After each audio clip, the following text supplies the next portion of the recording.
Good evening, everyone. My name is John Paul Jones, and I'm the Dean of the College of Social and Behavioral Sciences.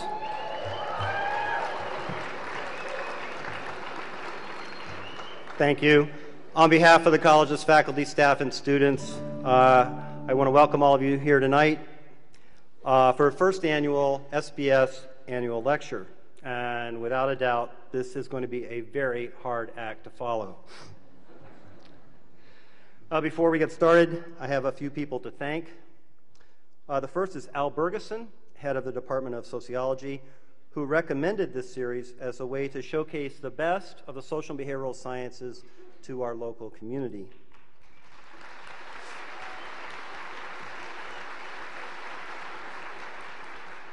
And second, I'd like to thank two faculty who have been long associated with Professor Chomsky and who helped make his appearance here tonight possible: Massimo Piatelli Palmerini and Thomas Bever.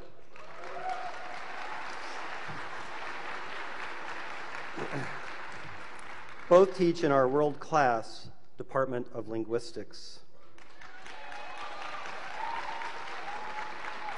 And in fact, there are so many faculty with research ties to Chomsky in the Department of Linguistics that this department is sometimes referred to as MIT West. I'd also like to thank the head of the Department of Linguistics, Samin Karimi, as well as the many faculty, staff, and students from the department who have been working so hard on this event. On the screen behind me is a list of some of the donors who have helped sponsor tonight's lecture. I would especially like to thank our co-sponsor, Confluence Center for Creative Inquiry, and its director, Javier Duran.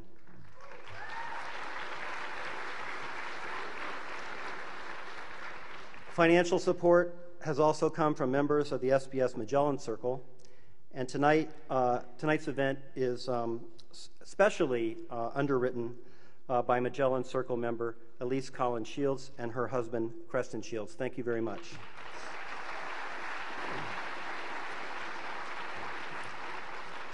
I'd also like to thank the support of the Arizona Daily Star, the College of Education and its dean, Ron Marks, and the College of Humanities and its dean, Mary Wildner Bassett. Thank you. Others contributing to this event include the School of Anthropology, the Cognitive Science Program, the Department of Communication, the Department of Computer Science, the School of Geography and Development, the Department of Gender and Women's Studies, the School of Government and Public Policy, the Department of History, the School of Journalism, the Center for Middle Eastern Studies, the School of Middle Eastern and North African Studies, the Department of Psychology, the Department of Sociology, and the UA bookstores.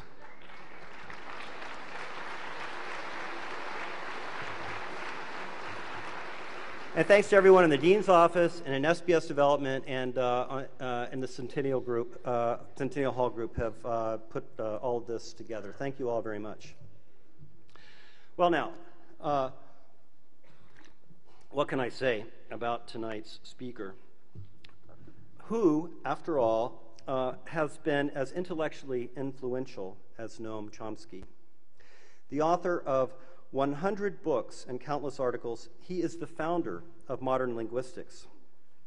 His ideas have not only revolutionized linguistics, they have indelibly shaped anthropology, cognitive science, childhood education, computer science, the languages, mathematics, psychology, philosophy, and speech. In fact, you can find self-described Chomskyites in every field that asks the question, what does it mean to be human?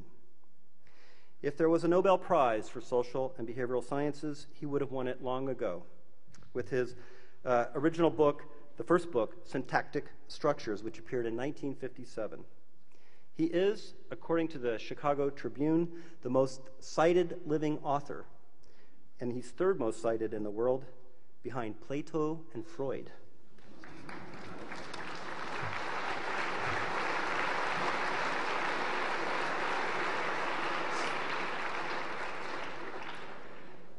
Professor Chomsky gave a research talk yesterday to a small group, 1,200 faculty, students, and community members in the UA Student Union. And I have to say, I was overwhelmed by the response.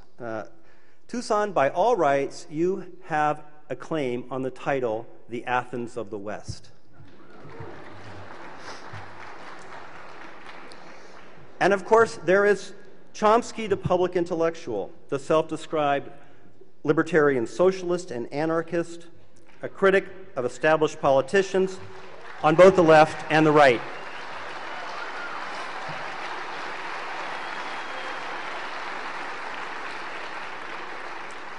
An activist who has influenced millions, Professor Chomsky is well known for his relentless critiques of U.S. foreign policy, from his outspoken stance against the Vietnam War in his first political book, American Power and the New Mandarins, to his forthcoming 2012 volume, a collection of essays titled Making the Future, Occupations, Interventions, Empire, and Resistance.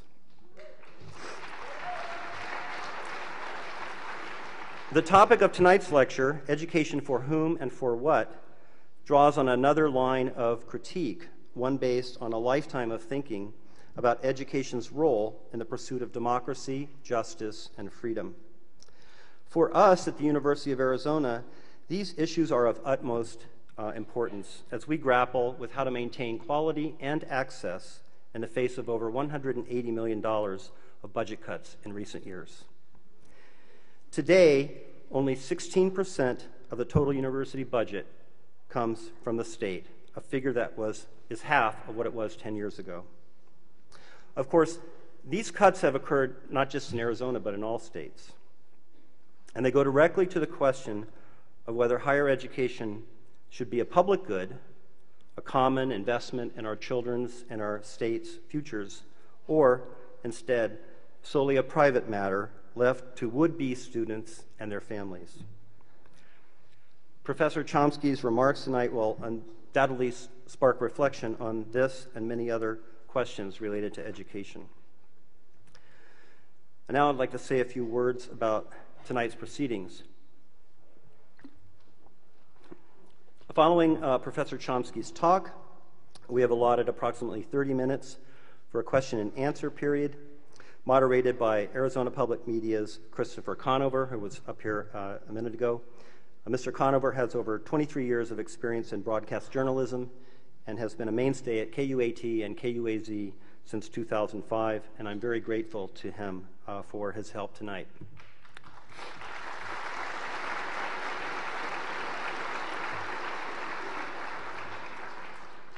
Finally, throughout the evening, I ask that, whatever your opinions, you respect those of our guests and your neighbors in the audience.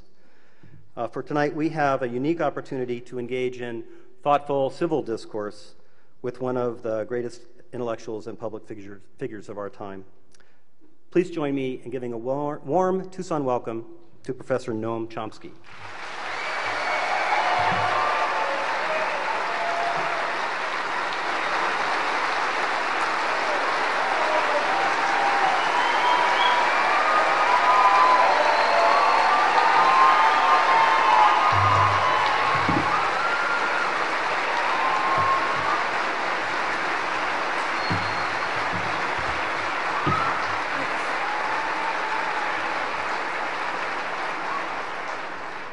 Thank you very much.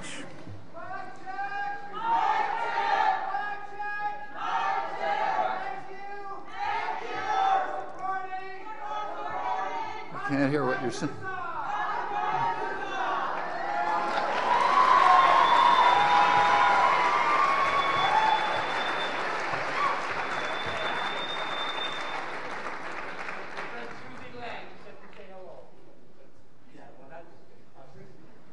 Sorry, I couldn't hear it, but I'm sure it was very important, so I hope everyone else didn't.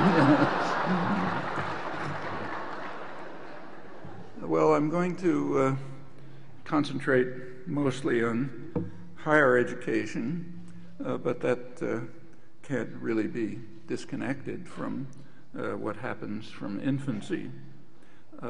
So I'll say some words about early education too. In the background, there are contrasting conceptions of whom education is for and what it is for. So let's take a look at whom it is for. There are two fundamental views go far back.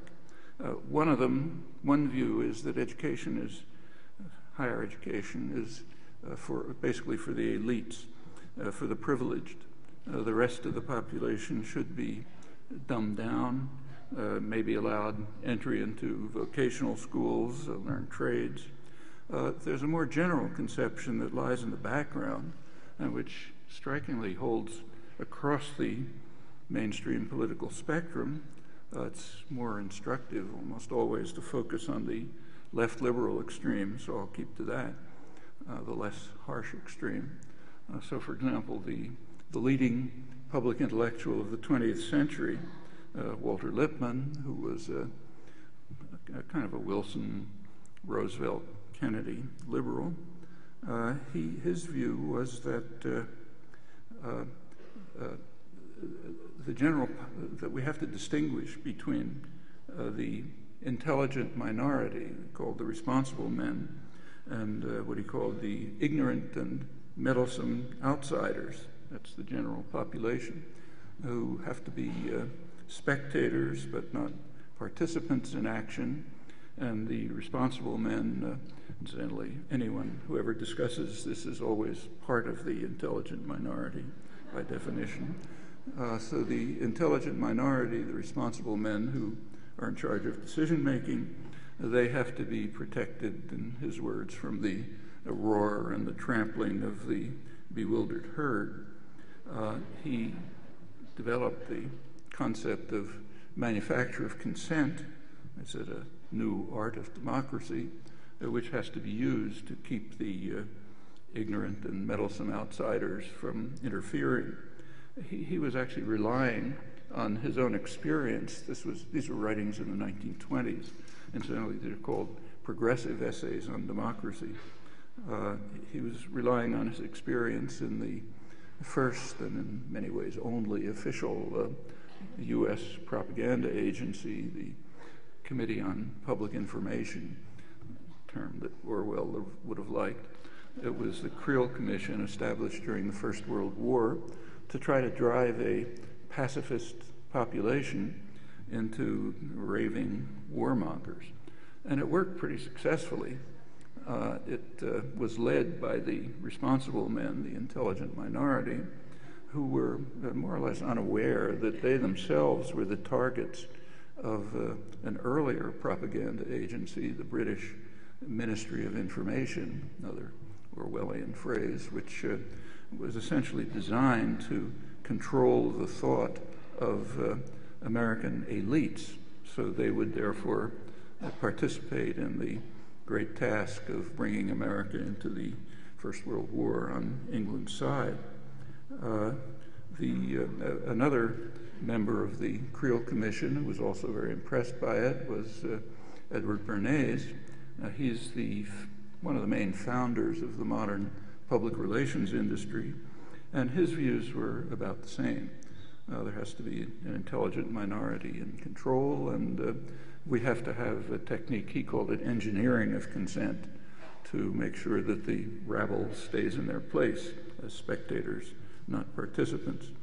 The basic view goes back much farther. So, for example, long before this, Ralph Waldo Emerson was considering the question of why political leaders are interested in having public education. Mass public education was just beginning. And he said that the ground on which eminent public servants urge the claims of popular education is fear. In their words, he says, this country is filling up with thousands and millions of voters, and you must educate them to keep them from our throats, meaning educate them the right way, keep their perspectives and their understanding narrow and restricted, discourage free and independent thought, and frighten them into obedience, something that's done over and over in the schools as well. We've all experienced it. If you go back still farther to the framing of the Constitution, it was based essentially on the same principles. So James Madison, the major framer, his view was that pretty much the same. He said we have to make sure that the public is marginalized because otherwise there'll be trouble. And in fact, you read the speeches in the Constitutional Convention, he urged the convention to think about what would happen in England. That was obviously the model. What would happen in England if they really had a democratic vote? He said, well, what would happen would be that the majority of the population would use their voting power to take away the property of the rich, to carry out what these days we would call land reform. And obviously that would be unjust, so therefore we've got to guard against democracy. Actually, it's kind of interesting that, whether consciously or not, Madison was reformulating an argument that goes back to the first major study of political theory, Aristotle's book Politics. Aristotle reviewed the many forms of government there could be and didn't like any of them, but decided that democracy would be the least bad. He's, of course, mostly thinking of Athens. But he raised the same dilemma. He said there's the same problem that Madison did. He said one of the big problems of democracy is that the majority of the poor would use their voting power to take away and divide up the property of the rich, which is unjust.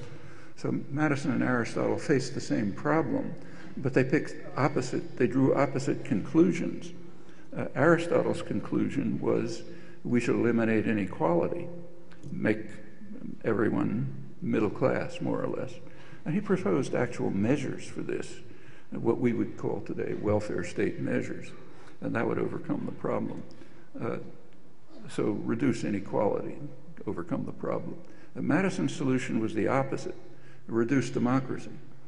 So design a system in which the public will not be able to exercise the kind of free vote that would threaten one of the main goals of government, which he said is to protect the minority of the opulent against the majority. So same problem, but opposite conclusions, reduce democracy. And if you look at the framing of the Constitution, that's the way it's designed. So again, in Madison's words, the constitutional framework has to ensure that power is in the hands of what he called the wealth of the nation, the responsible men, the men who have respect for property and its rights and therefore will ensure that the opulent minority is protected from the majority. And that's why in the original framing of the Constitution, power is primarily in the hands of the Senate. The executive in that time was kind of administrator. So power is in the hands of the Senate, which, remember, people didn't vote for. That was much later. And the Senate, he said, would be the wealth of the nation, the people who would make judicious and responsible decisions. Actually, in Madison's defense, it should be mentioned that he was, at this point, pre-capitalist. So his model of the wealth of the nation was some mythology about Rome, where distinguished gentlemen and benign aristocrats devoted to the public good would make all the right decisions. He soon learned differently. But that was the model. That's the original intent of our Constitution for those who are interested in original intent, originalism. To go back a little bit further and go back to, say, David Hume, one of the first great modern political philosophers, he wrote a book called First Principles of Government. And in this, I'll quote him, he wondered at the easiness with which the many are governed by the few and the implicit submission with which men resign their own sentiments and passions to those of their rulers. When we inquire by what means this wonder is brought about, we shall find that as force is always on the side of the governed, the governors have nothing to support them but opinion. 'Tis therefore on opinion only that government is founded, and this maxim extends to the most despotic and most military governments, as well as to the most free and most popular. And in fact, in the more free and the more popular, where force is less available, you get the most sophisticated development of the notions of manufacture of consent, engineering of consent, public relations industry, and so on. And the educational system has to be enlisted in this enterprise. It's a very conscious policy. I'll return to the way it works in the modern period. Well, that's one point of view about whom education is for. Another alternative point of view, including high culture, is that it's for everyone. And there's interesting work on this. One book I'd strongly recommend is, if you have good eyesight, very tiny print, unfortunately, is a scholarly book by Jonathan Rose. It's called The Intellectual Life of the British Working Classes. It's a monumental study of the reading habits of 19th century British workers, and it's pretty remarkable to see what they were reading. Rose contrasts, I'll quote him, contrasts the passionate pursuit of knowledge by proletarian autodidacts with the pervasive philistinism of the British aristocracy. And he has good evidence for it. And pretty much the same was true in the United States. So in Boston, let's say, in the 19th century, if a blacksmith had enough, could afford it, he would typically hire a young boy to read to him while he's working. And reading meant reading classics or contemporary literature that we now consider classics. In the factories that were the mills that were just beginning to be built in the early days of the Industrial Revolution, a lot of the workers were young women from the farms. They're called factory girls. There was a pretty lively labor press at the time, and very interesting to read. The factory girls had plenty of condemnations of the industrial system into which they were being forced. I'll come back to it a little bit, but one of them was that it was taking away their high culture.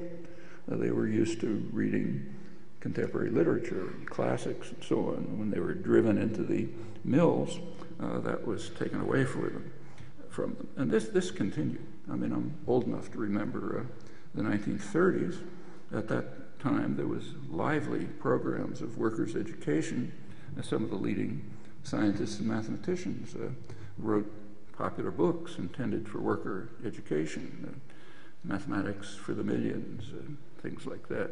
George Gamow later, 1, 2, 3, Infinity, J.D. Bernal, another well-known scientist. And there were educational courses. I mean, my own family, my relatives were mostly unemployed working class, but they were deeply immersed in high culture, even those who never made it through elementary school. They were what Rose calls proletarian autodidacts, although they were helped by workers' education courses and things like free Shakespearean plays in Central Park and so on. Well, those are two views of whom education is for, two contrasting ones. Then comes the question what it is for. And here, too, there are contrasting views. The contrast is actually discussed during the Enlightenment, and there's imagery associated with it. One image is that education is like pouring water into an empty vessel. And in fact, it's a pretty leaky vessel, as you all know from your experience. So you pour water into a vessel, and of course, all of us have been through this, and you remember nothing. The other alternative is that education, teaching should be like laying out a string along which the student can explore and progress in his own way. That image comes from Wilhelm von Humboldt, who was the founder of the modern university system, also one of the founders of classical liberalism. You get to John Dewey, America's greatest social philosopher, a century later. He wrote that it is illiberal and immoral to train children to work not freely and intelligently, but for the sake of the work earned, in which case their activity is not free because not freely participated in. And as he also pointed out, it'll be a leaky vessel. Those choices, contrasting choices, are very sharply drawn today. I'm sure, again, that most of you have seen it in your own experience. I certainly have, myself. It has very definite policy implications right now, in fact. Just some very recent and very pointed discussion of this, which I'll quote. The American Association for the Advancement of Science, the main scientific organization, has a regular journal, Journal Science, and in the last couple of issues, the editor, biochemist Bruce Albert, sets forth alternatives, these alternatives very clearly. He's discussing science education in the schools, but it generalizes. So one approach he discusses is, in fact, the Enlightenment view, that teaching is laying out a string along which the student progresses in their own way through discovery and exploration.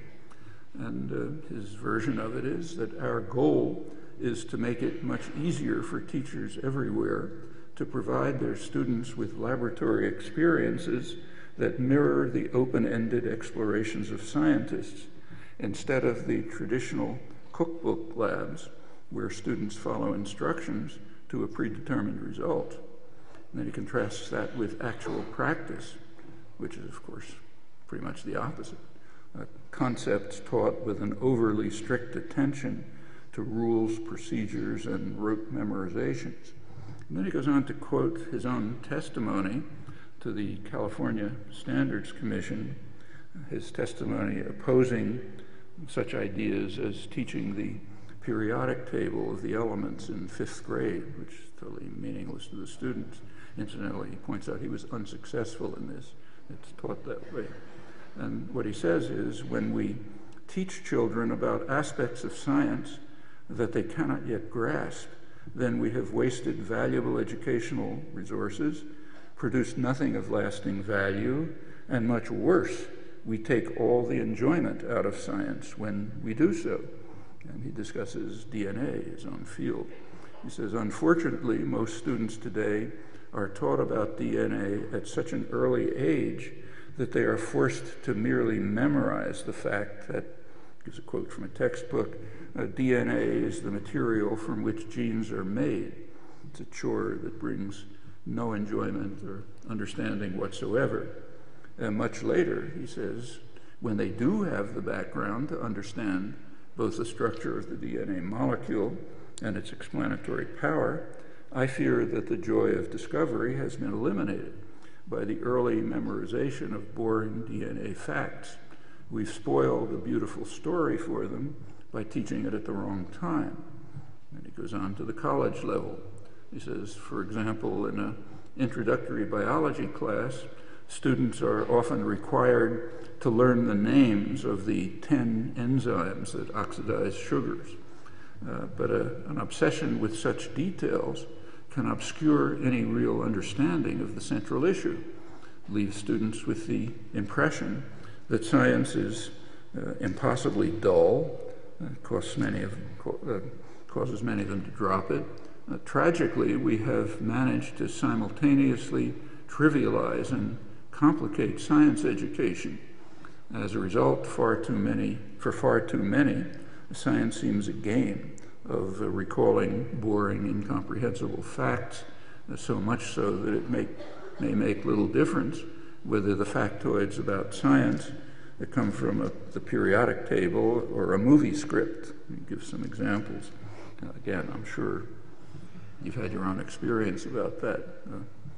Just to interpolate, I certainly have. I remember when I was a 16-year-old freshman at the University of Pennsylvania, I had to take a general chemistry course with about this many students in the audience. It was insufferably boring. And furthermore, it was completely obvious what was going to happen. So if you read the textbook, you knew exactly what was going to happen. So I never went to class. But I got an A. It was okay. I actually had a friend who took notes. That helped. But the worst part was that they had a lab. And I knew perfectly well that if I went to the lab and carried out the experiments, none of them would work. That's kind of reflex automatic. So I didn't go to the lab. There was a manual where you had to fill in the answers to the results of the experiments, and again, entirely obvious what they were going to be, so I filled it in, you know, got an A and so on. But then I had a very unpleasant experience. I had to register for the next semester. And when I tried to register, they insisted on my paying a fee for breakage in the laboratory. I'd never been to the laboratory. I didn't know where it was, you know. But obviously couldn't say that, you know. So I had to pay $17, which was a lot of money in those days, for the breakage in the lab that I never attended. And of course, I don't remember a thing from the course. I'm sure many of you can duplicate this experience. Actually, this approach generalizes, it even has a name. It's called No Child Left Behind.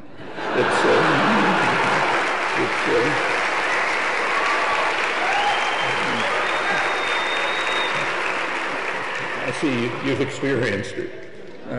Actually, it's been going on for about 10 years, no reported progress, which is no surprise. Serious education is radically different. It's what Alberts was recommending. And it's the way science is actually taught at the advanced levels. So take my own university, MIT, it's a research university. There's a world-famous physicist, late Victor Weisskopf, who, like a lot of senior faculty, taught freshman courses. And he used to say that when he came to the first session of his freshman course, students would ask, what are we going to cover this semester? And his routine answer was, it doesn't matter what we cover, it matters what you discover. And maybe you'll discover that what I'm teaching is wrong. That would be great. That's the kind of thing we want to do. This goes on right through the graduate level. That's in a serious university, that's all there is. It's the whole curriculum. And that's actually possible all the way down to kindergarten. There are examples. So in fact, Alberts, in this series of articles, it gives a good example. He talks about a kindergarten class which won some award in the sciences. It's 5-year-old kids. The task that was given them, each kid in the class was given a dish that contained seeds, pebbles, and shells. And their task was to figure out which ones were the seeds. So kids got together in what they called a scientific conference, and they each had ideas about how you might do it. They exchanged the ideas, and suggested some ways of testing it, and finally carried out the tests. They finally got somewhere, a little teacher guidance, but basically figuring it out for themselves. It ended up at the point where they figured out what were the seeds, and they were dissecting the seeds. They were given magnifying glasses and could look into it and locate the embryo, which is the source of the sustenance. That's learning, real learning. That's Enlightenment-style learning, not No Child Left Behind. It can be done, and sometimes is, like in this case, but far too little.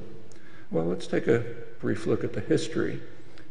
Not surprisingly, the U.S. system of higher education has evolved along with broader socioeconomic changes.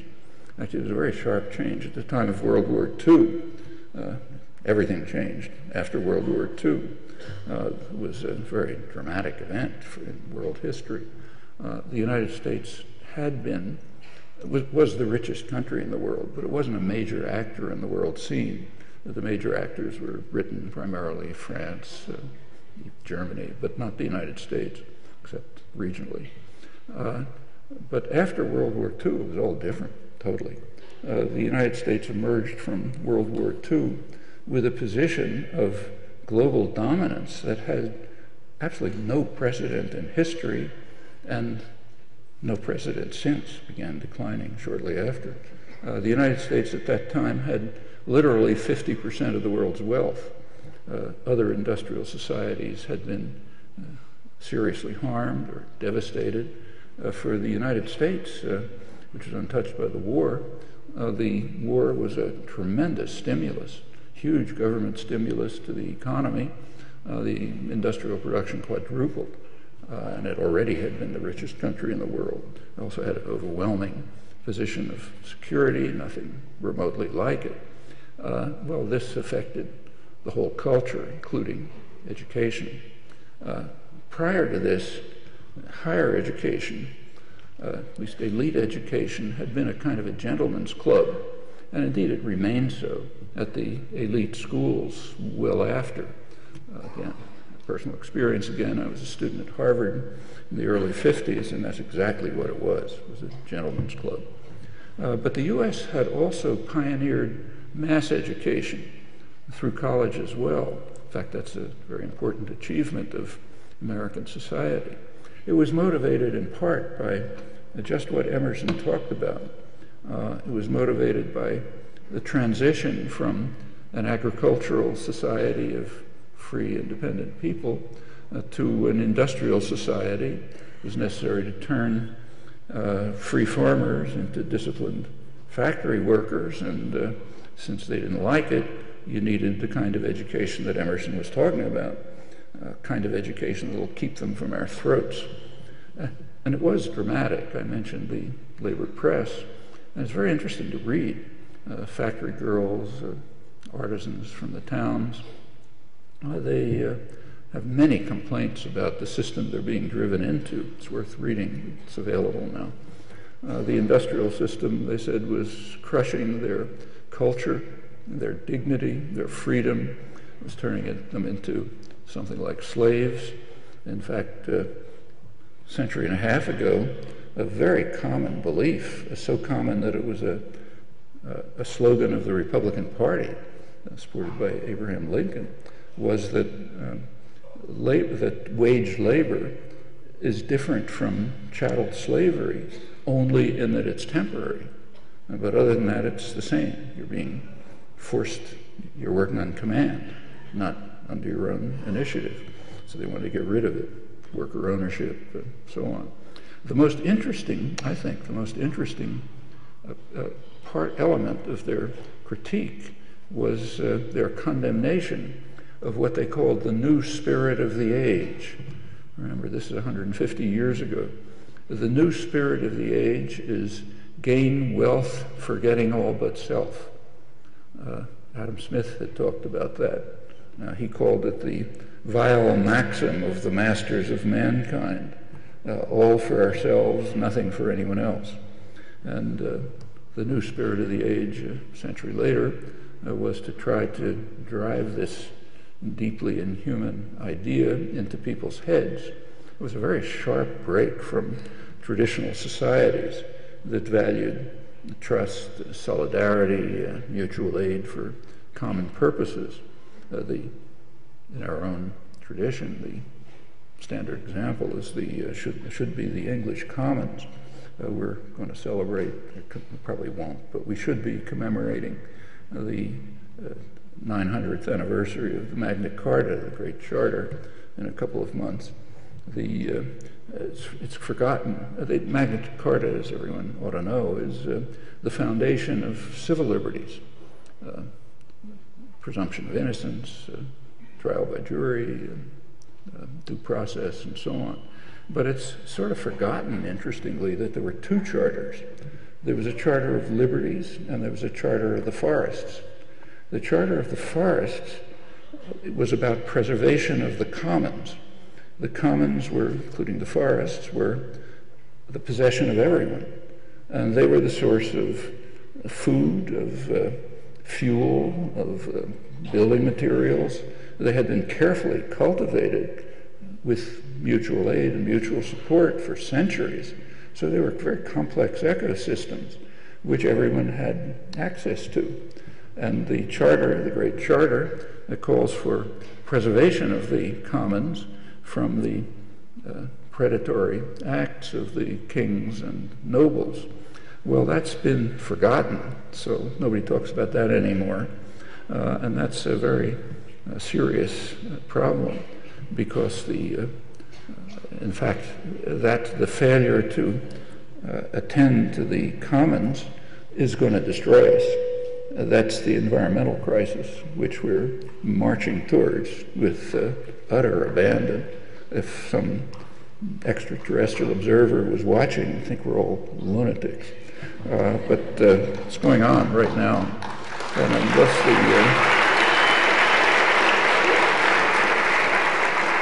unless this conception of preservation of the commons and the values that were part of it, unless that's restored, we're in trouble.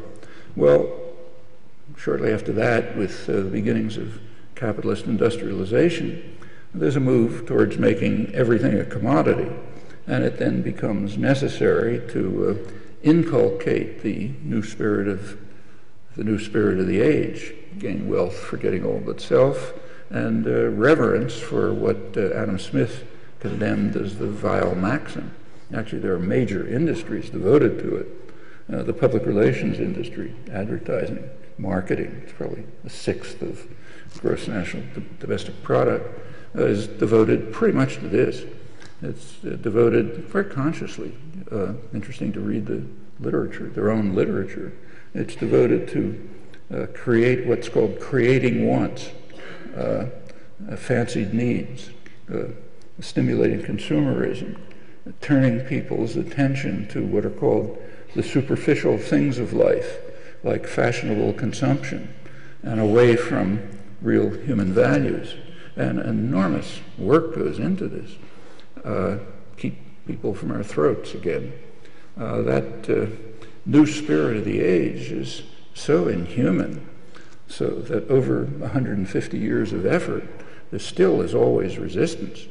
So in the early 1970s, as kind of an outgrowth of 1960s activism, there was a very important series of labor strikes, the most young workers mostly, many of them Vietnam veterans, others just young people getting into the workforce. The most famous one was at Lordstown, and striking very significantly. They were not striking particularly for wages and benefits, but for dignity, for human dignity in the workplace. That was also the time when women were becoming organized and active, and Chicanos, farm workers, black unions, and so on. All of this was beaten back, and it's been beaten back for a generation, but it's there. In fact, the Occupy movements that are spreading all over are reviving it. And a lot, I think it's their main significance, and a lot hinges on whether the new spirit of the age, 150 years old, whether it can be, and in fact in England going back centuries, the destruction of the commons, it's very important to determine whether this new spirit can be overcome. If not, we're just lemmings walking off the cliff, and soon. There's a lot to say about that, but I'll put it aside.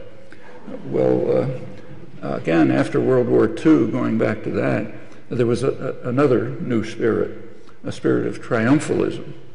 Before the Second World War, the United States was a kind of a cultural, intellectual backwater. If you wanted to study science or philosophy or the arts or to be a writer, you went to Europe, Germany, Britain, France, someplace like that. But after World War II, that all changed. And it led to just a different attitude. I mean, I remember it very well. I was just becoming a college student at the time. The atmosphere was that we should shed all of this old world baggage and lead the world to a bright future, what was called an American century. European scholars, many of whom were emigrating here, fleeing Nazi Germany, they were feared because they were too good, and they were disdained because that's the old-fashioned baggage. And the two were at the same time. There were many very ugly incidents. I could tell you about some of them, which I remember. From a student perspective, like what I was in the 1940s, in philosophy, linguistics, psychology, they just had to start afresh, disregard all of this old nonsense from Europe, biology too, in fact. Forget it all, don't talk about it, and start from the beginning. We're going to create a new age. And a lot of contempt and a lot of ignorance. And there are many consequences, some of them right to the present. It's very striking in the behavioral sciences, in fact, but also elsewhere. There were also changes at that time, crucial changes, in the nature of in the way the economy functioned and the state role in the economy, which had a huge impact on the universities, higher education particularly. You go back to the colonial period, Adam Smith gave advice to the colonies, the greatest economist of the day, and the advice he gave was the standard prescriptions that the World Bank and the IMF and the U.S. Treasury and others give to the poor countries today. Pursue your comparative advantage, don't try to import higher manufactured goods, more advanced goods from the advanced countries, and so don't try to control your resources. Everything will be better if you do that.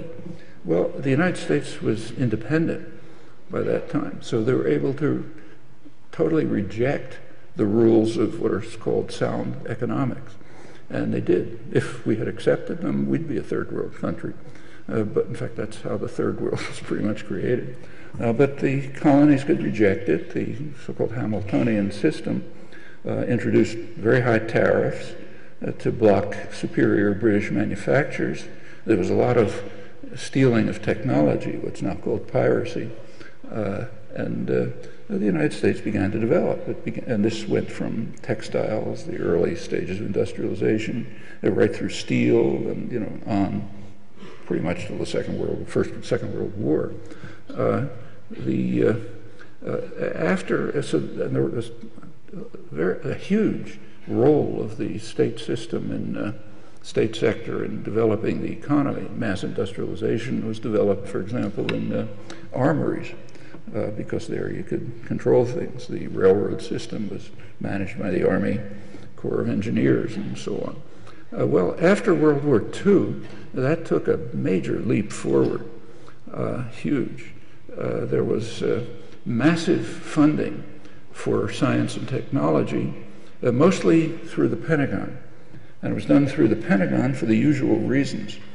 You have to inspire fear. And you can get taxpayers to, pay the Pentagon to protect us from various imaginary dangers. But the money that went through the Pentagon ended up creating the high-tech economy that we're now living in. So computers, internet, satellites, the microelectronics, a whole array of stuff comes out of decades of mostly Pentagon funding and research. My own university, MIT, was right in the middle of it. The net effect is to socialize cost and to privatize profit. And it's a standard device. Interstate highway system is another example. It's not what it's claimed to be. It was sold on the basis of defense. It was really part of the mass subsidy to automobiles, energy corporations, rubber corporations. Turned us into the idea was to make us a society that massively wastes fossil fuels, with consequences we're now in the middle of. There was also a rapid expansion of the student body through the GI Bill, which brought a whole new sector of the population into higher education, people who never could have gone before. That had a very positive impact on the colleges and on the general society. That's incidentally a course that's been reversed in the last generation. I'll come back to it. The sharp increase in funding was mainly directed to science and technology, but of course there was a spillover into other domains. 1957, the Russians sent a satellite into space, Sputnik, and there were laments about how the U.S. is falling behind, going to be destroyed and so on. The scientific community knew that this was total nonsense, that there was the achievement was essentially nothing. We could duplicate it and go way beyond it anytime we wanted to, but it was exploited. And it was exploited pretty cynically, I should say. I remember it very well. And it was exploited to give an enormous additional input into higher education and also K to 12. That's when you get the start of the kinds of things that Alberts is deploring, like new math, for example. I have to say, I had young kids at that time. We had very amusing experiences with watching my young children, 10-year-old children, try to learn new math from teachers who didn't understand a word about the set theoretic basis for it, but were trying to teach it. And the kids were kind of making up their own. I'll just give you one example. When my youngest daughter was, I don't know, maybe 10 or so, I had a visit from a friend, an Israeli logician, who's an old friend, Yehoshua Bar Hillel, some of you know. He came, stayed with us for a while, and he saw my daughter doing her work in what was called Boolean algebra. It was called set theory, actually, Boolean algebra. And he was interested because he'd been trying to teach it to junior high school students in Israel, and they're having a hard time doing it, and she seemed to be doing it fine. So we started asking her questions, like, if you have 3 things, how many sets are there? You know, like a milk bottle and a cup and a book or something. And she said right off, 8 sets. And then he asked, then he asked her to list them. She listed them all, including the null set. And he asked, which set is included in all the others? She said, the null set. And then I couldn't believe it, so I asked her, how do you know the null set is included in all the others? So she said, well, to have a set, what you do is draw braces, and you put the things inside it. And if you look carefully, there's always a little space between them. That's where the null set goes. So what in fact had happened is she was doing something quite sensible. She was making up a physical model which happened to work for these principles, and of course that had absolutely nothing to do with what they were trying to teach her. And this was going on all the time. That's No Child Left Behind. Well, in the 60s, there were major changes, major social, cultural changes. The civil rights movement moves towards diversity, women's rights, all sorts of things. And the universities were greatly enriched by that, as indeed was the whole society. By the end of the 60s, there was also a fair amount of political activism developing, and it became a major force. So again, at my own university, MIT, mainly Science University, it had been extremely conservative and passive right through the 60s. People were absorbed in their work. But by the end of the 60s, by 1969, activism had gotten to the point that a day was set aside formally to just consider the question of, for the whole institute, to consider the question of the role of technology in society. Amazingly, a question that had never been asked. You just do it. And that led to a lot of consequences, which in fact have changed brought about a permanent change in the institute, and similar things were happening in other places. This was even abroad too. It's a general movement. And it had a real civilizing effect on the whole society. Well, that civilizing effect of the 1960s aroused deep concerns all across the mainstream spectrum. That's why it's usually called the time of troubles. It was civilizing the country too much, and that's dangerous. And it's kind of interesting I'll talk a little about the reaction. It has effects, very strong effects, right to the present. On the right, one striking example was an influential memorandum, which it's worth reading. You can pick it up on the internet. A memorandum by Lewis Powell, who was a corporate lawyer. He was later appointed by Nixon to the Supreme Court. At the other end of the spectrum, there's an important study, also worth reading, by the Trilateral Commission. These are liberal internationalists from the 3 major industrial regions, Europe, United States, and Japan. Their general outlook is indicated by the fact that the Carter administration was drawn almost completely from their ranks. That's who they were. And both of them merit attention. They provide a good insight into the ideological aspects of what has in fact been a major assault on democracy and on rights that was beginning to take shape 40 years ago, escalated pretty sharply in the Reagan Thatcher years and continued, and it's now reaching new heights. And they also provide insight into how this assault targets the educational system. So let's start with Powell's memorandum, 1971. This was sent to the U.S. Chamber of Commerce. That's the main business lobby. The title was "The Attack on the American Free Enterprise System." And it's worth reading, not only for the content, but also for the tone, which is totally paranoid, which is characteristic. The major criminals were Ralph Nader, with his consumer safety campaigns, Herbert Marcuse, who was preaching Marxism, new leftists are on the rampage, but primarily they're naive victims who dominate the universities, the schools, television and other media, the educated community, and virtually control the government. If you haven't noticed it, I'm incidentally not exaggerating. That's exactly what it said. I urge you to read it. Well, the takeover of the country by these devils is a dire threat to freedom, he said, because the only alternatives to free enterprise are varying degrees of bureaucratic regulation of individual freedom, ranging from moderate socialism to the leftist and rightist dictatorships.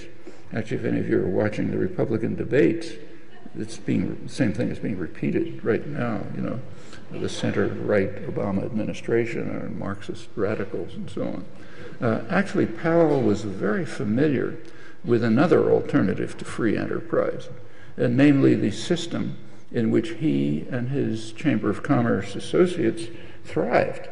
He was an influential lobbyist for the tobacco industry, and he was surely aware of the huge federal subsidies for the production of this leading killer, which not only kills users at a scale that vastly exceeds the targets of the mostly farcical drug wars, but also kills many others. Deaths from passive smoking, so collateral damage, you know, just being around when somebody's smoking, way beyond those from hard drugs. And he was surely aware of the great successes of lobbyists like him in assuring that for many decades the government would help not only subsidize the industry, but help it conceal what they all knew. They knew about the lethal product that they were peddling, and there are huge mounds of corpses to show for their achievement. They're still piling up rapidly. But that didn't keep him from wailing in his memo that, I'll quote, "As every business executive knows, few elements of American society today have as little influence in government as the American businessman, corporation, even the millions of corporate stockholders," in case you hadn't noticed. And that, again, is pretty characteristic. And the reason is that there's an assumption that for the state to support, subsidize private power, that's just the natural order. Any disruption of it is a catastrophe. And he then drew the obvious conclusion. He was talking about the universities. He said the campuses from which much of this emanates are supported by tax funds generated largely from American business and contributions from capital funds controlled or generated by American business. The boards of trustees of our universities overwhelmingly are composed of men and women who are leaders in the business system. Most of the media, including the national TV systems, are owned and theoretically controlled by corporations which depend on profits and the enterprise system to survive. And therefore, these marginalized groups who are being destroyed should organize to defend themselves instead of just watching passively while business and our fundamental freedoms are destroyed by this Marxist onslaught from the media and the universities. Well, Powell's memo expresses the concerns elicited by 1960s activism at the right end of the mainstream spectrum. But much more revealing, I think, is the reaction at the opposite extreme, the liberal internationalists. And these are spelled out in the Trilateral Commission report that I mentioned. It's called The Crisis of Democracy. It's not easy to find, incidentally, because they mostly took it off the market when people started reading it. But it's there. Actually, I should say that at MIT, as soon as I read it when it came out, and I figured this isn't going to last very long, so I bought a lot of copies from the MIT library. So if you can't find one, the MIT library has maybe a dozen or so copies. And then it did go out of print, I should say, very quickly. The crisis of democracy that they were talking about is literally that there's too much democracy. The problem, they said, this is leading figures, major political scientists from Harvard and so on. The public, the way that the democratic order is supposed to work, the public is supposed to be passive and apathetic. The Lippmann, Bernays, Emerson, Madison model, or Hume. They're supposed to be passive, apathetic, but in the 60s they were beginning to organize to press their demands. That's what was being done by what are called the special interests. The special interests are women, young people, old people, workers, farmers, the population, in other words. They're the special interests. If you look through and when they press their demands, there's too much pressure on the state. The state can't deal with them. So therefore, they have to moderate their demands. Now, there's one group that isn't mentioned, the corporate sector. And that makes sense because they represent the national interest, not special interest. So just like the far right, the liberal internationalists assume that their extraordinary power and their control of the state and other institutions is just the natural order. A primary concern of the trilateral scholars, just like Lewis Powell, was the failures of what they called, I'm quoting, the institutions responsible for the indoctrination of the young, the schools, the universities, the churches, and the like. They're not carrying out their duty to indoctrinate the young properly, and that's why we had this time of troubles. In general, they said we have to have more moderation in democracy if the national interest is to be protected, including much more successful indoctrination of the young. Well, the Powell memo and the trilateral study spell out the concerns at the opposite extremes of the dominant ideological spectrum. These are largely shared concerns, and they've led to vigorous action to restore order, as has often happened in the past. One consequence of these and other developments has been a pretty sharp attack on public education, taking many forms. I'll mention a few. About a year ago, I went to Mexico to give talks at the National University, UNAM. Quite a good university. It's a very poor country, of course, but quite a good, impressive university. High standards, good faculty, lively discussion, reasonable facilities, not like a rich American university, but quite reasonable. I also visited a city university. There's a city university in Mexico City, which, incidentally, UNAM is free, no tuition. About 10 years ago, there was an attempt by the government to raise just very low tuition. That led to a national student strike. The country's practically closed down. The government withdrew the proposal. They're actually still on the UNAM campus is an administration building that was occupied at the time and is still occupied, and it's used as a kind of activism center. The city university is not only free, but has open admissions with compensatory options for those who need them. And it's also pretty respectable. I was quite impressed to see it. Well, I went from Mexico to California, maybe the richest place in the world. There, the public education system, which is just the best public education system in the world, is being destroyed. It's being privatized for the rich, of course. For the rest, some level of mostly technical training. And it's quite a contrast between a poor country and in many ways the richest place in the world. And that's happening all across the country. So in most states, like here I just heard before, in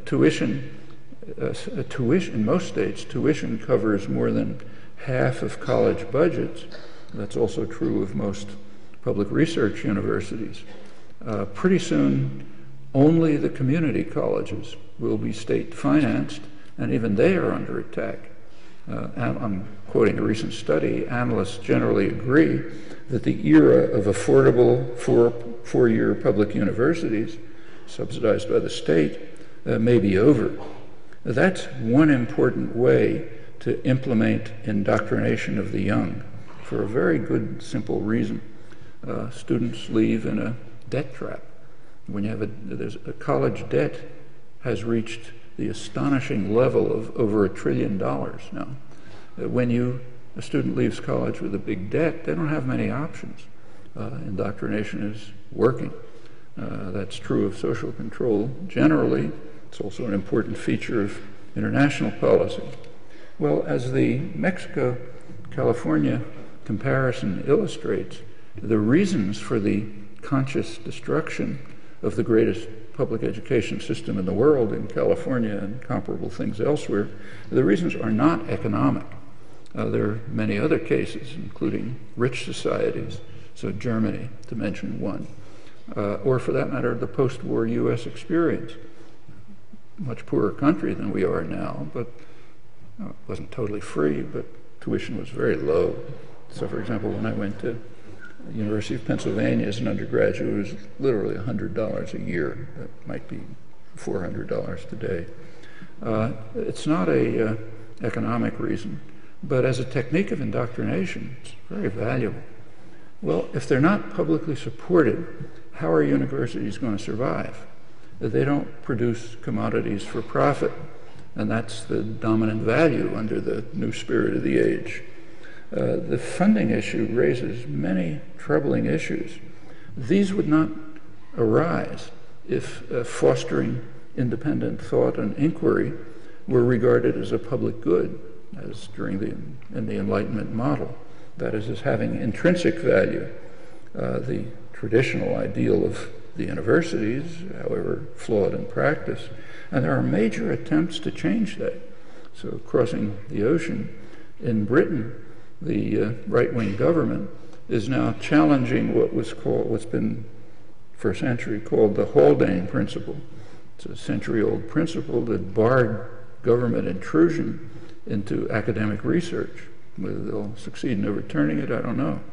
And there's another kind of assault on intellectual culture that you can read about in this morning's newspapers. The Cameron government has announced that it's not going to apologize. It's not going to give an apology for essentially murdering one of the great mathematicians and scientists of the 20th century, Alan Turing, who, apart from being a major intellectual figure, also happened to be a war hero. He was crucially involved in decoding the German codes, something which saved Britain. They killed him, basically, drove him to suicide. Cameron, the prime minister, said they're not going to apologize because Turing broke the law. He was guilty of the crime of homosexuality, which is a violation of law. This should be a major scandal. I mean, I don't know how to describe it, but we'll see if it is. It isn't so far. Well, in the United States, for, say, research institutions like my own, MIT, the way the problem is being dealt with is by a shift to more corporate funding. And that has several effects. First of all, there's more emphasis on short-term applied work. So funding from, say, the Pentagon or the NIH, they're concerned with the long-term future of the advanced economy.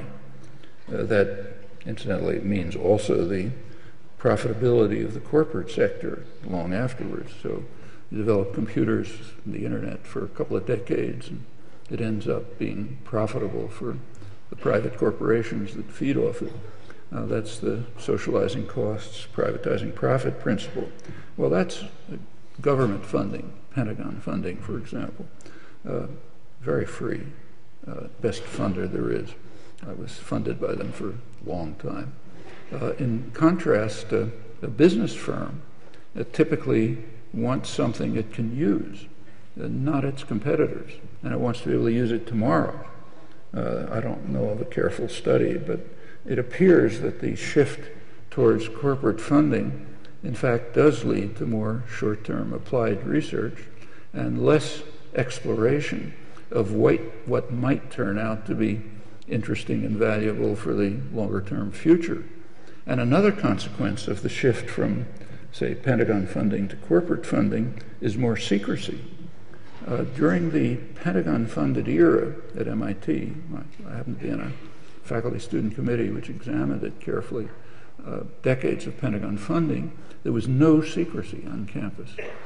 One exception was the political science department, but in the sciences there was no secrecy. Literally true, they were involved in the Vietnam War. So not in the physics department, engineering departments, nowhere else. That's not true today. Corporate funders they of course cannot force secrecy, but they have an indirect way of doing it. They can threaten non-renewal of contracts. That's led to some scandals, some of them severe enough to have landed on the front page of the Wall Street Journal involving MIT. Corporatization can also have a considerable influence in other ways. Corporations, by their nature, focus on profit making. That's what they're for. And they seek to convert as much of life as possible into commodities. There's a lot to say about this topic in no time, but one particular consequence is the focus on what's called efficiency. Now, efficiency is not a simple economic concept. It has quite crucial ideological dimensions. So, for example, if a business reduces personnel, it becomes more efficient by standard measures with lower costs, but quite typically that shifts a burden to the public. It's a very familiar phenomenon. And the costs to the public are not counted. That's not a choice based on economic theory, but ideology. And that applies directly to the business models for the university. Increasing class size, using cheap temporary labor instead of full-time faculty, graduate students, for example, and other measures like that may look good on university budgets, but significant costs are transferred to the students and to the society generally as the quality of instruction is affected. There's furthermore no way to measure the human and the social costs of converting the schools and universities into facilities that produce commodities for the job market, abandoning the traditional ideal of the universities, encouraging creative and independent thought and inquiry, challenging received beliefs, exploring the horizons free of external constraints. It's an ideal that's undoubtedly been flawed in practice, but nevertheless it is a kind of a measure of the level of civilization achieved. Well, there are related consequences for the K-12.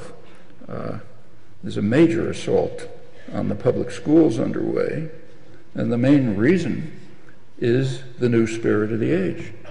Public schools are based on a very dangerous principle. They're based on the principle that we care about one another. So it's in violation of the new spirit of the age. So me, for example, I don't happen to have kids in the schools anymore, obviously, so why should I pay taxes? I mean, I'm not getting anything out of it. So therefore, let's get rid of public schools and just do things for ourselves. The attack on Social Security has pretty much the same roots. It's based on the principle that you're supposed to care about the disabled widow across town.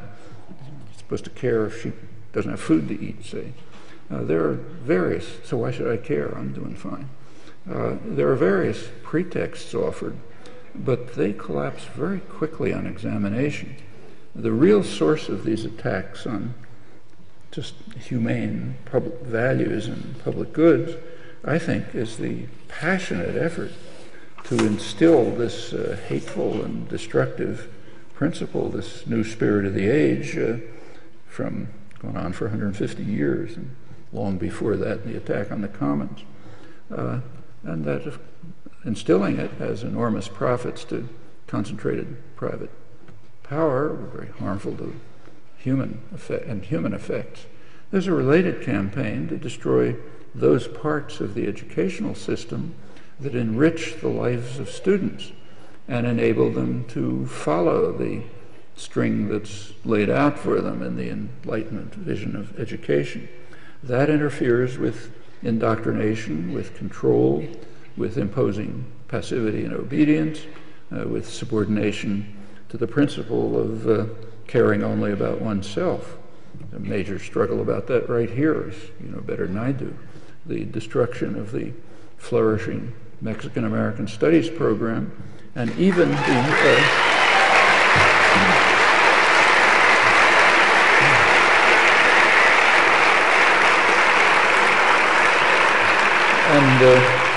even the removal from classrooms of books that are used in that program. This is becoming a national scandal, incidentally. Classics like Paulo Freire, The History of Chicanos, and the Mexican Civil Rights Movement. Books like Rethinking Columbus, even Shakespeare's Tempest. This is all reminiscent of precedents that we don't like to think about, but they're worth thinking about.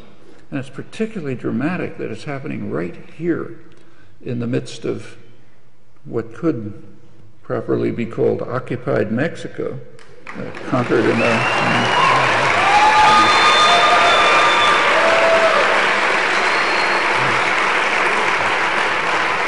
you all know, I don't have to go into it, it was conquered in a brutal war of aggression. Well, I don't know any simple answers to the dilemmas that constantly arise in trying to develop and sustain an educational system of independence and integrity, one that strives for the Enlightenment ideal, and to do this within societies that are dominated by concentrations of power with very different values and goals. But at least one thing seems clear enough. Efforts to do this cannot progress very far in isolation from much broader struggles to protect what has already been achieved, and a lot has been achieved, from severe ongoing attacks, and to carry them forward towards a world of greater freedom and justice. Thanks.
Thank you so much, ladies and gentlemen. As we get ready for the question and answer part of our program tonight, reminder, we only have about 30 minutes for this.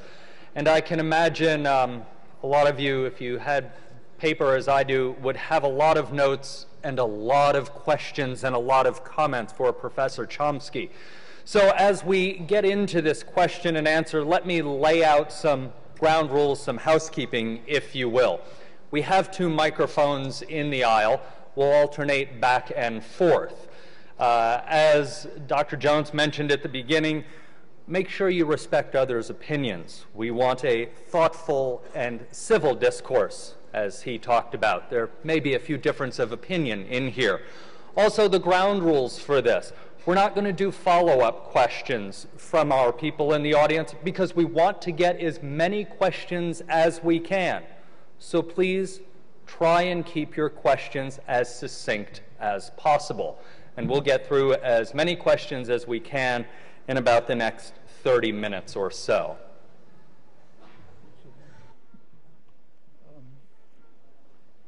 I should tell you, I don't hear too well, so you may have to translate the questions for me. Yeah. Am I supposed to use this? Yeah. Okay.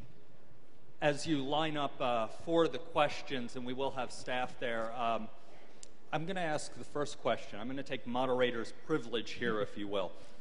Professor Chomsky, you were talking about, towards the end, corporate influence, corporate funding, and the idea that the universities, in the corporate eyes, need to turn out commodities. MIT, your home institution, now has a new program called OpenCourseware that I know is getting a lot of information given out about it. For those of you that don't know what it is, there are many courses at MIT that the materials are now available free and online for the public. Talk about that a little bit and how that may be going against that corporate idea. I think it's actually one of my close friends is more or less running it.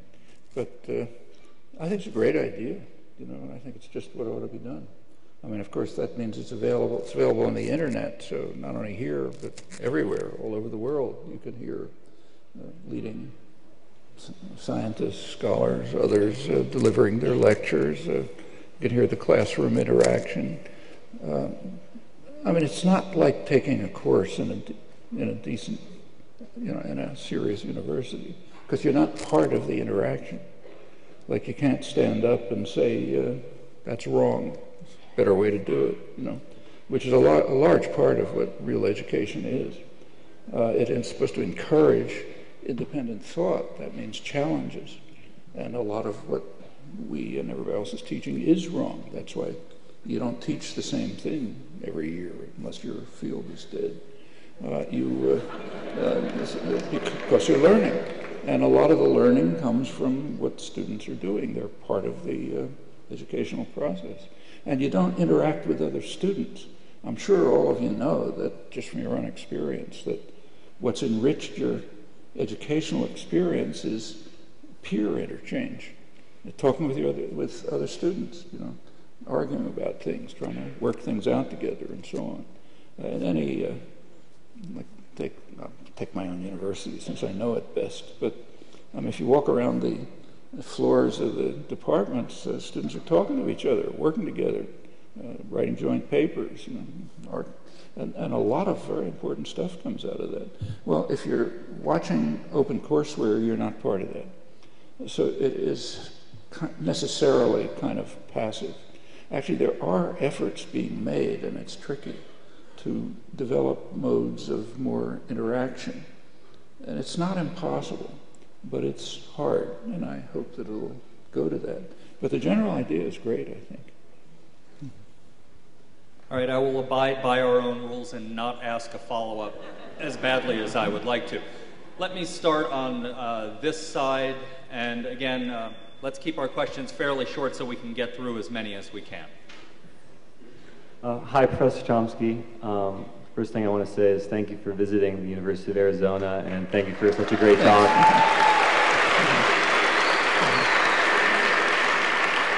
I wanted to ask about the two documents you mentioned, the Powell Memorandum and the Trilateral Commission. Do you consider that the major reason for the increase in tuition, and what other factors come into play? Well, I don't really know of any study of this, so I have to speculate. It's kind of surprising that there isn't, as far as I know, there isn't any study, because it's a major phenomenon. But if you just look at the timing and the thinking behind it and other things that are happening in the society, it's hard to doubt that the concern about what they called, on the liberal end, the failure of the institutions to indoctrinate the young, their phrase, the failure of this, which showed up in the civilizing effect of the 60s, it was followed very shortly, and not only by the beginning of the rise in tuitions, but by lots of other things, even university architecture. So university architecture began to change. If you look at universities that were built and designed, this is worldwide, incidentally, Japan, the United States, everywhere, that are designed in the 70s and the 80s, they usually don't have public places. They don't have anything like Sproul Plaza in Berkeley, where students get together and have discussions, demonstrations, and so on. There are paths from here to there, but not places for students to get together. That is conscious. I've talked to architects about it. And I suspect that the same is true of tuitions. Actually, it's a good topic to study. I don't know of any studies, but looks very plausible. Again, there can't be an economic reason for it, for the reasons I mentioned. It's got to be an ideological reason. Thanks for your question. Now come over to this side. Thank you for coming, Professor Chomsky. I just wanted to ask, I think a lot of us here are in that group who would say that education is for everyone. So in light of things like No Child Left Behind and the HB 2281 anti-ethnic studies, my question is about hope. Where should we find inspiration, as a lot of us being educators in here, to kind of go forth with hope for education? Well, for one thing, there's, take, say, Mexico. It's right nearby. As I say, we're basically in it.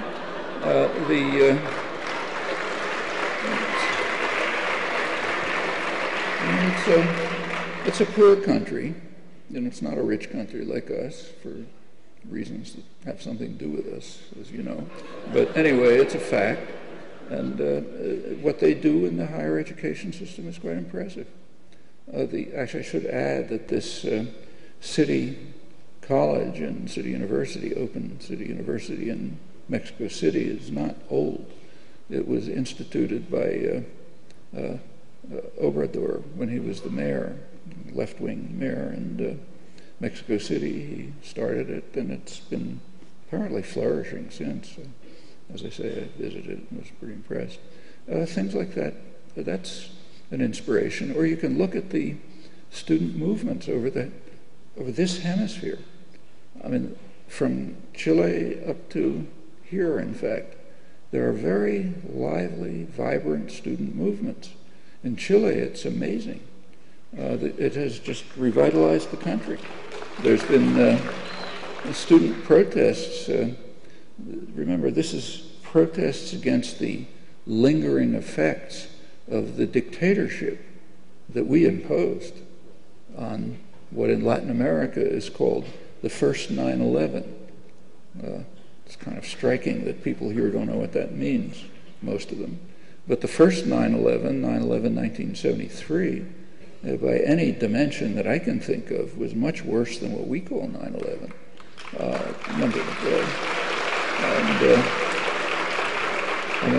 Not just in Chile, it had very global effects. The dictatorship has formally been gone for about 20 years. But there are lingering effects, just as there are in Spain. There are lingering effects of the Franco dictatorship right now. And the young people protesting there, the indignados as they're called, are trying to undermine the very serious lingering effects of the dictatorship. They're very real. Well, that's Chile. And there are similar things going on through the hemisphere, in fact, abroad, and in fact, right here. The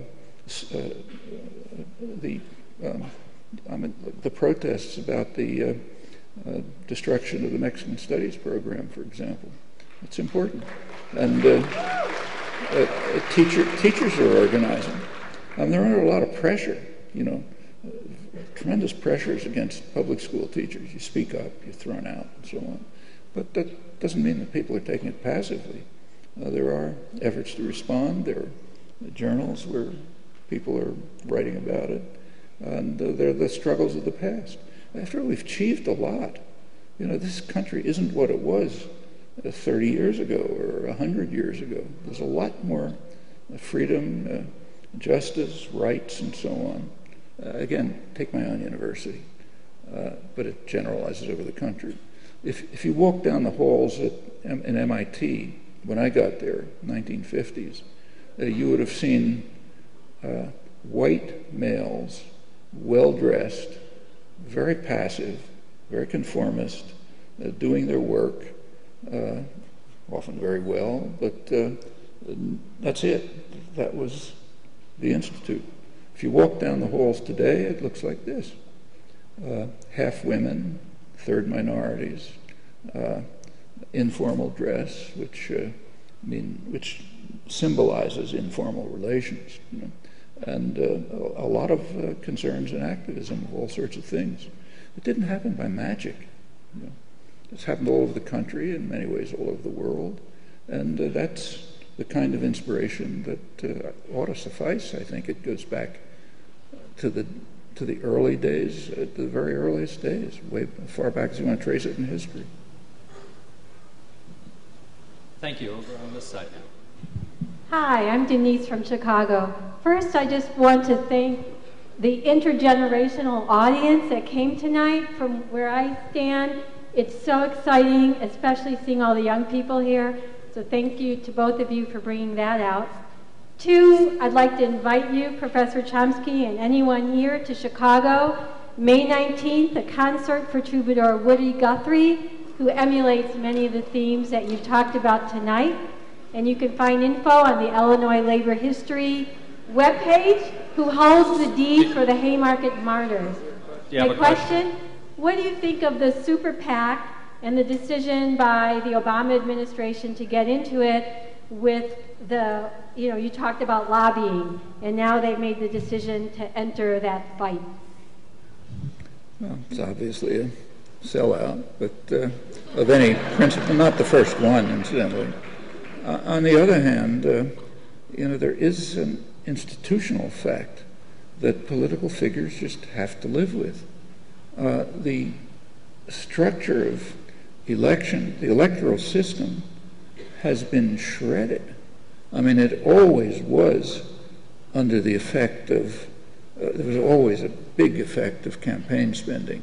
And if you want to learn about it, the best work that's done is by a political economist named Thomas Ferguson, who's a personal friend, but he has a book called Golden Rule, which goes back a century, studying in detail the effect of campaign spending, not only on who's elected, but on what their programs are.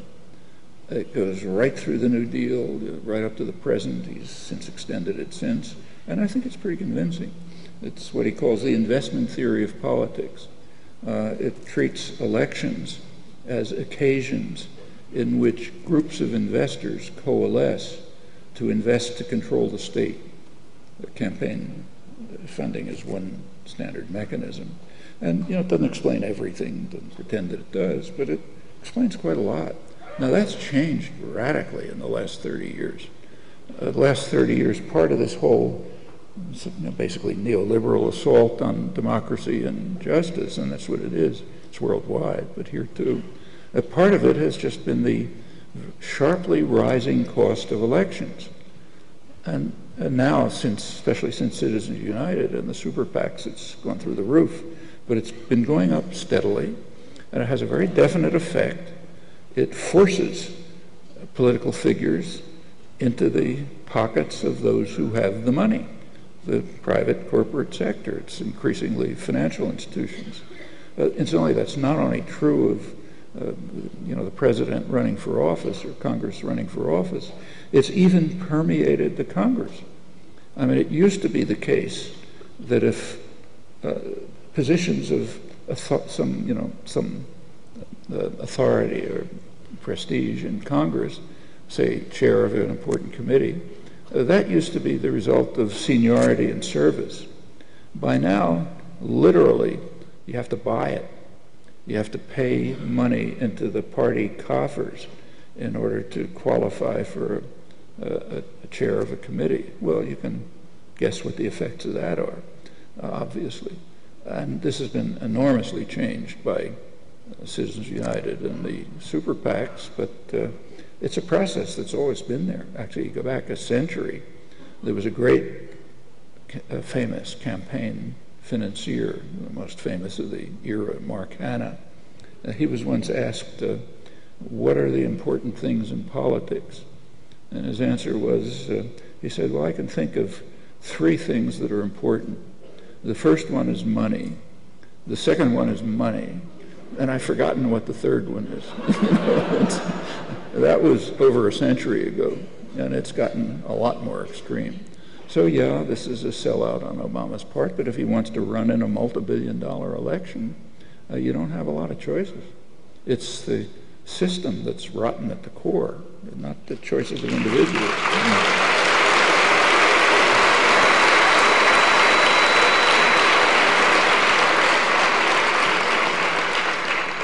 Your question.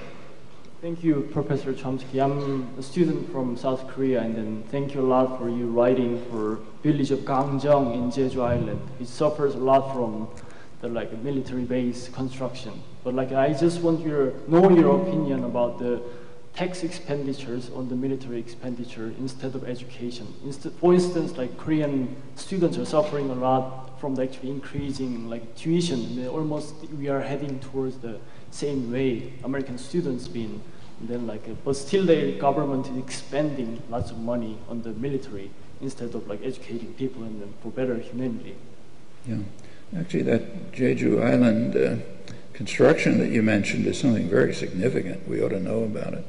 Jeju Island is quite significant for Korea. It was the site of a huge massacre in 1948 by the U.S.-backed, mostly basically fascist state in South Korea. Horrible massacre. And the island is, it's been actually designated, I think, by the UN as an island of peace. It's trying to be an island of peace. And the U.S. and South Korea are trying to build a major military base, major naval base on the island, oriented towards China. I think it's 500 kilometers from China, approximately. And it's part of the kind of encirclement of China, which is called containment of China. Here it's described as protection of freedom of the seas. The Chinese see it a little differently. They see it the way we would see it if the Chinese Navy was building bases in the Caribbean, say. We'd blow them off the planet if they did that. But the way the world is supposed to work, we're supposed to be able to do it anywhere. In fact, if you read the professional literature on strategic analysis, security studies, they refer to the Chinese-American naval confrontation as a classic security dilemma. Each of the two sides thinks that there's kind of an existential danger. They just can't give it up. It's too important. So we think that it's an existential threat if the United States doesn't control all the oceans around China. And they think it's an existential threat if we send nuclear-armed, supercarriers into their territorial waters. That's the security dilemma. What can you do? And in fact, the U.S. is trying hard to essentially encircle China so that they can't have access to the Pacific or to the Malacca Straits, where a lot of trade goes and so on. Japan is part of this system. Japan's a client state. There's military bases all over Japan, many of them on Okinawa. This is over the strong objections of the people of Okinawa, who've been trying to get those bases off for 60 years, and they can't do it. Recently, the U.S. basically forced a Japanese prime minister out of office because he was thinking about it. Well, Jeju Island in South Korea is another case. So and it's really serious. It's an important issue. There's a lot of protest on the island, civil disobedience, a lot of arrests, usual violence, and so on. But your general point is quite right. I mean, the vast military expenditures are part of the, I don't think they're the main reason. Like we had vast military expenditures in the 50s, and there still was almost free education, and for GI Bill, totally free, and huge amounts of money going into the research system and so on. And now it's a burden, undoubtedly, but I don't. The society has to decide where you want to spend your money.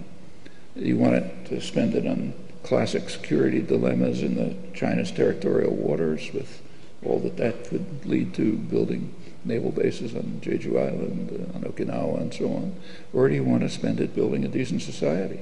And this question arises all across the board. I mean, one of the most striking cases, this doesn't involve education, but it does involve survival, is Canadian tar sands and shale oil throughout the country. In Obama's State of the Nation address, if you read it carefully, one of the things he said was that we're now coming to a position where we can have 100 years of energy independence by exploiting, using high technology techniques and fracking and so on, to get previously inaccessible and incidentally very dirty oil with all sorts of local environmental consequences. And this is all over. There was a recent speech by the president of the Chamber of Commerce, main business lobby. I forgot it, Thomas Corcoran, I think. You can find it in the internet. It's his annual speech to the business world. And the first point that he mentions, the most important point, is that we can now move to, he says, several centuries of energy independence by just tapping our own oil. You go to the most responsible and serious newspaper in the world that I know of, the London Financial Times. They devote a whole full page to a euphoric description of the possibility of the United States having a century of energy independence and a century of global hegemony by tapping these resources. There's only one small footnote. If we use those resources, we're finished. There's no future for your children and your grandchildren. That's not discussed. You got to gain wealth forgetting all but self, and that means my profits tomorrow, not what happens 30 years from now to my grandchildren. And that's these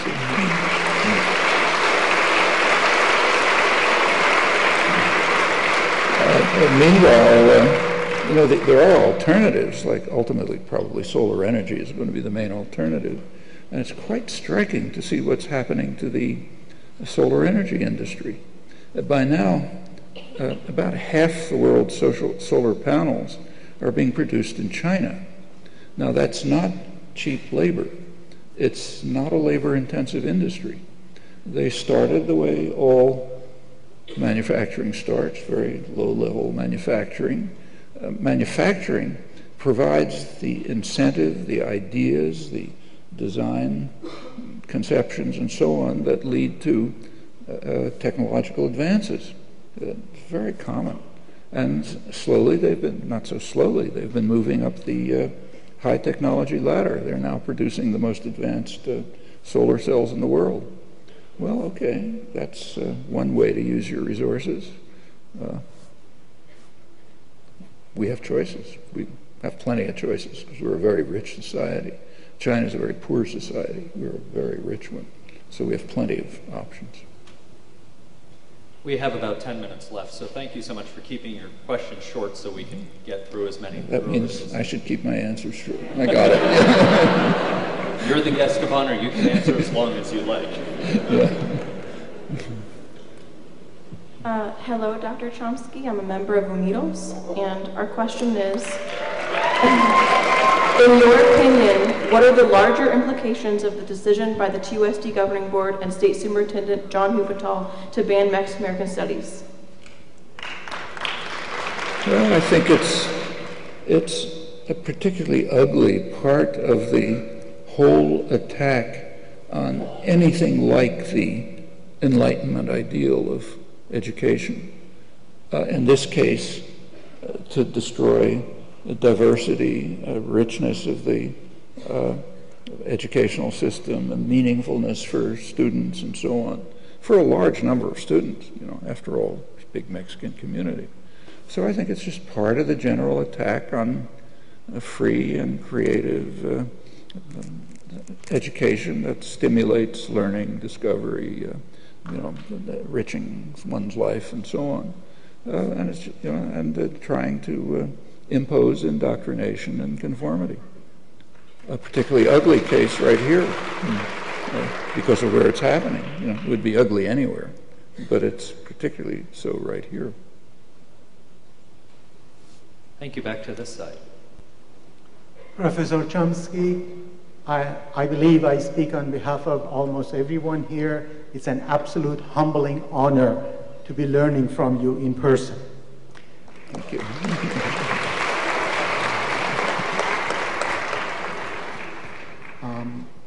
I'm an Iranian-American peace and human rights and environmental activist, and I'm a participant in the Iran's Green Movement, a supporter of the Arab Spring movements against dictatorship, and obviously I'm a passionate participant in the Occupy movement in this country, which I believe has already awakened incredible energy, and therefore I am hopeful but also fearful of what it may do wrong in order to possibly waste this last chance movement. So please share with us your wisdom about what is it that you think at this point in history the Occupy movement needs to be wary of or be careful about. Well, like you, I think the Occupy movement has been quite a remarkable success, way beyond what I thought. And the tactic has been very effective for a lot of reasons. One effect that it's had is just changing kind of national discourse. In fact, even the terminology and imagery of the Occupy movement is now sort of mainstream. It's focused attention on serious problems, inequality, like somebody asked before, the purchase of elections, shredding of democracy, the extraordinary power of financial institutions, which probably contribute very little, if anything, to the economy. In fact, the leading, the most respected financial commentator in the world, I think, Martin Wolf of the Financial Times in London, is a very conservative, highly respected correspondent. He describes the financial institutions that have developed in the last 30 years as kind of like a larva that destroys the host in which it's embedded. I couldn't get away with saying that, but he can, and I can get away with quoting him. And the Occupy movement has directed attention to foreclosures, homelessness, a lot of problems that are there, but were kind of buried. Another major contribution it's made, in my opinion, is just overcoming the atomization of the society. People in the United States is a very atomized society. People are kind of alone. The ideal social unit from the point of view of concentrated power is a dyad, you and the screen, but nothing else. That's a way to make sure that everybody's conforming. And there's a lot of that. Children, it's a real disease, it's pathology. And the Occupy movement's overcoming it. It's creating spontaneously communities of people who actually are reviving traditional ideals. I mean, if there were any real conservatives in the country, they'd be applauding the fact that they're reviving the concepts of solidarity, mutual support, sympathy, free discussion, and so on, that are just the most traditional values we have. There's been major efforts to destroy them. And that's being revived in the communities of mutual support and solidarity that are being created. Well, all of this is really important, I think. But now, where do you go from here? Well, first of all, I don't regard myself as any kind of a expert on tactics. I've been wrong so many times on tactical judgments that I usually shut up. And these are important judgments. Tactical judgments are those that have direct human consequences, so they're not marginal. But my general feeling is that tactics have a kind of a half-life. You know, they have diminishing returns. They may be very successful, but it sort of declines. After a while, the tactic there's kind of a dynamism in which the tactic begins to relate to overcome the purpose, apart from beginning to alienate other people who you're trying to reach. So while I think that the Occupy tactic has been a great success, I think it has to be rethought, and moves have to be made somehow to reach out into larger communities. That's been going on in a number of interesting ways. Like one of the developments in several cities, I know in New York and Boston, elsewhere, has been what's been called Occupy the Hood, neighborhood Occupy movements, which have to some extent integrated with the ones that make the newspapers. Occupy Wall Street, so Occupy Your Neighborhood in Brooklyn, Occupy other things. And those deal with the immediate problems of the local people. And they can be very serious. I mean, it can be something that sounds as simple as getting a traffic light where kids have to cross the street. I mean, if people can achieve that, they learn you can achieve something by mutual aid, and you can go on. That's what successful organizing is about. And if the Occupy movements can go in that direction, reach out to larger sections of the population, and engage the working class, which they have yet really to do, and that's very significant, then I think they have great prospects. But it's not easy to do. There's going to be a lot of repression, violent repression sometimes. Power systems don't fade away cheerfully. They'll do what they can to control things. But I think that David Hume was correct. Power is in the hands of the governed. And there's no weapon that the powerful have other than control of opinion. Attitudes, opinions, beliefs. If they can make people feel hopeless, dependent, passive, atomized, okay, then you can keep power. But the governed, that is the 99% in the imagery of the Occupy movement, they have the power. But they have to get organized, committed, and that's the task of people who want to devote themselves to this.